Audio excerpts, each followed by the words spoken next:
कश्मीर में आतंकवादी भेजने वाले पाकिस्तान को डराने वाली एक और खबर आई है। जल्द ही भारत और रूस मिलकर 5वीं पीढ़ी का विमान 5th जनरेशन जेट बना सकते हैं। ये ऐसा फाइटर जेट होगा जिसे दुश्मन सेना ना तो देख पाएगी, ना पता लगा पाएगी और ना ही उस पर हमला कर पाएगी। भारत रूस मिलकर पहले ब्रह्मोस मिसाइल बना चुके हैं। अब अगर भारत में इस 5वीं पीढ़ी के फाइटर एयरक्राफ्ट का प्रोडक्शन हुआ तो ये दुश्मनों के लिए बहुत बुरी खबर है।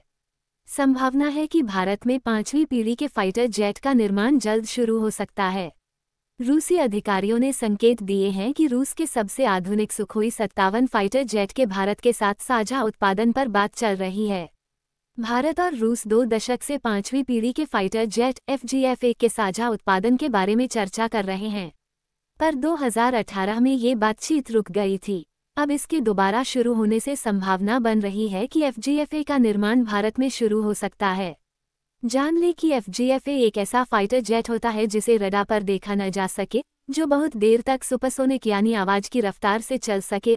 उसके हथियार ऐसे हों जिससे जमीन, आसमान और समुद्र में हमला किया जा सके और खतरे को भांपकर खुद फैसला कर सके।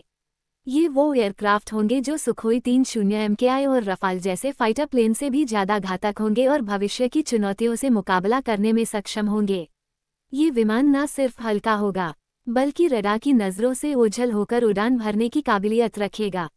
अगर ये डील फाइनल हुई तो ये इंडियन एयरफोर्स का पहला स्टेल्थ विमान होगा, यानी ऐसा विमान जिसे रडार देख नहीं पाएंगे। पिछले कुछ सालों में 5वीं पीढ़ी यानी लेटेस्ट लड़ाकू विमानों ने हवाई युद्ध के मायने बदल दिए हैं। दुनिया की हर पावर अब 5वीं पीढ़ी का लड़ाकू विमान बनाना चाहती है। इस समय दुनिया में अमेरिकी F-35 और F-22, चीन का चेंगडू 20 के अलावा रूसी सुखोई 57 5वीं पीढ़ी के सबसे अच्छे फाइटर जेट्स हैं। कई और देश भी ऐसे जेट्स बनाने की कोशिश में लगे हैं। रूस ने 2020 में सुखोई 57 को अपनी वायुसेना में शामिल किया है और उसे सीरिया के अलावा यूक्रेन युद्ध में अपनी ताकत दिखाई है। सुखोई Su-57 का निर्माण कार्बन फाइबर्स जैसे कॉम्पोजिट मटेरियल से किया गया है। इसलिए दुश्मनों के रेडार पर ये विमान टेनिस की छोटी बॉल के आकार का नजर आएगा और इस खासियत को स्टेल्थ तकनीक कहा जाता है। इसकी वजह से कोई दुश्मन Su-57 को आसानी से निशाना नहीं बना पाएगा। सुखोई 57 एक बार में 10 टन से ज़्यादा वजन के हथियार ले जा सकता है। 66,000 फीट की ऊंचाई तक जा सकता है। मैक 2 यानी आवाज से दोगुनी रफ्तार से उड़ान भर सकता है और 3,500 किलोमीटर तक बिना अतिरिक्त ईंधन के उड़ान भर सकता है। इस विमान में एक बार में 12 हथियार लगाए जा सकते हैं जिनसे यह जमीन, आसमान या समुद्र में किसी भी निशाने को तबाह कर सकता है। भारत और रूस ने 2007 में साथ मिलकर FGF-1 के साझा उत्पादन की चर्चा शुरू की थी, लेकिन 2018 तक इस बारे में कोई फैसला नहीं हो पाया।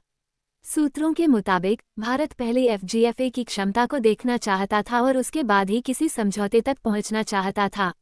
रूस ने 2020 में सुखोई 57 को अपनी वायुसेना में शामिल करना शुरू किया और इसके बाद इस बातचीत के दोबारा शुरू होने की खबर आई है। भारत ने 250 से ज़्यादा सुखोई 30 जेट्स का हिंदुस्तान एरोनॉटिक्स लिमिटेड के नासिक प्लांट में उत्पादन किया है। इसलिए भारत में सुखोई 57 का उत्पादन शुरू करना आसान है। अभी भारत के पास सुखोई 30 के अलावा फ्रांस से आयातित रफाल फाइटर जेट्स हैं जो चौथी पीढ़ी के माने जाते हैं। चीन इस समय अपनी वायुसेना में स्टेल्थ तकनीक से लैस फाइटर जेट्स को शामिल कर रहा है। अमेरिकी वायुसेना भी 5वीं पीढ़ी के विमानों की मदद से दुनिया की नंबर 1 सुपर पावर बनी हुई है। अगर भविष्य के लड़ाकू विमानों को भारत में ही बनाने का समझौता हुआ तो भारतीय वायुसेना को दुश्मनों की आंख से ओझल होने की शक्ति मिल जाएगी।